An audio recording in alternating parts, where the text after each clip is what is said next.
Hi everyone, I hope everyone is doing well. In today's episode, I'm going to show you how to restore the unsaved Word documents. In order to do that, I'm opening, for example, a Word document, and I'm going to create now a new blank document.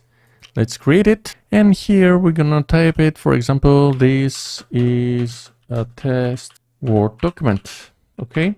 And now accidentally or from the power cut issue, the document is closing without saving. For this, I'm not gonna save the document. I'm just closing it without saving it accidentally always. And now let's open once again Word application document. I open it, and from the open section from the left side, I'm coming to the very bottom. That there is a button here which says recover unsaved documents. Clicking this.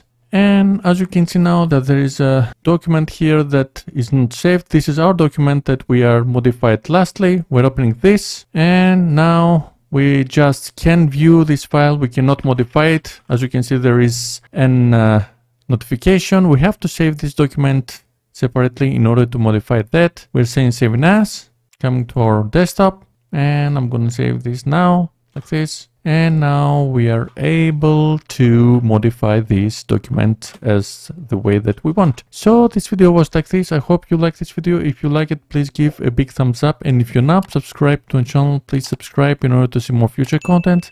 Thank you for watching me, and I will see you very soon in my next video. Until then, have a nice day. Bye bye.